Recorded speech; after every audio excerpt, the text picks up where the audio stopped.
नमस्कार। ये वीडियो उन तमाम लोगों के लिए है जिन्हें लगता है कि अक्सर कुछ पढ़ने के बाद वो चीजें भूल जाते हैं। वो इस वीडियो को जरूर देखें। आज मैं आपके सामने एक छोटी सी कहानी लेकर आया हूं और आशा करता हूं कि आप सब इसे जरूर पसंद करेंगे। एक गांव में एक बूढ़ा अपने पोते के साथ रहता था। बूढ़ा रोज सुबह जल्दी उठकर भगवत गीता पढ़ने के लिए मेज पर बैठ जाता। उनका पोता दादाजी का प्रशंसक था और अपने दादाजी जैसा बनना चाहता था, इसलिए पोता दादाजी की तरह सब कुछ करने की कोशिश करता। एक दिन पोता अपने दादाजी के पास गया और कहा, दादाजी मैं आपकी तरह रोज मेज पर बैठकर भगवत गीता पढ़ता हूं, लेकिन मैं इसे ज्यादातर समझ नहीं पाता और जो कुछ समझ पाता हूं किताब बंद करते ही मैं भूल जाता हूं। अगर मैं जो पढ़ता हूं उसे भूल जाता हूं तो भगवत गीता पढ़ने से मुझे क्या फायदा। तब दादाजी ने एक कोयले की टोकरी अपने पोते को पकड़ाते हुए कहा कि नदी पर जाओ और मेरे लिए एक टोकरी पानी लेकर आओ। यह सुनने में थोड़ा अटपटा सा था, लेकिन दादाजी ने जैसा कहा लड़के ने ठीक वैसा ही किया। लेकिन जैसे ही वह घर पहुंचा टोकरी का सारा पानी निकल चुका था।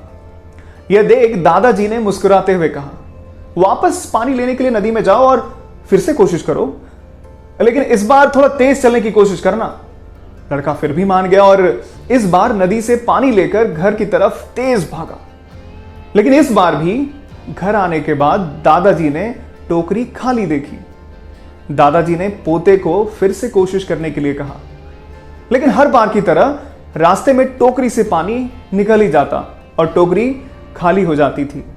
लड़का थक गया था और अपने दादाजी से कहता कि दादाजी, दूर नदी से टोकरी में पानी लाना तो बहुत ही मुश्किल है। मैं आपके लिए पानी बाल्टी में भरकर ला सकता हूं। दादाजी ने कहा, मुझे पानी की बाल्टी नहीं चाहिए। मैं चाहता हूं कि तुम उस कोयले की टोकरी में ही मेरे लिए पानी लेकर आओ और कोशिश करो। लड़का जानता था कि यह बिल्कुल मुमकिन नहीं है, लेकिन उसने फिर भी दादाजी की बात मानी और फिर से कोशिश करने की। इस बार लड़का जितनी जल्दी हो सके दौड़ा, लेकिन फिर से टोकरी खाली हो गई।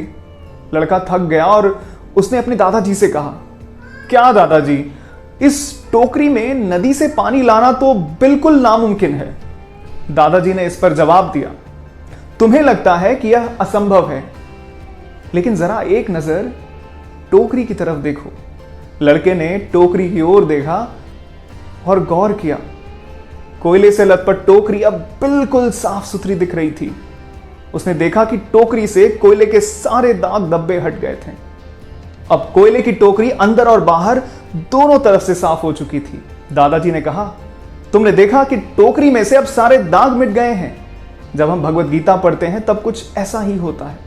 हम जो भी पढ़ते हैं हो सकता है कि एक बार को उसे हम समझ ना पाए, हो सकता है कि हम उसे याद ना रख पाए, लेकिन ये जो शब्द हैं हमें अंदर और बाहर दोनों से बिल्कुल बदल कर रख देते हैं।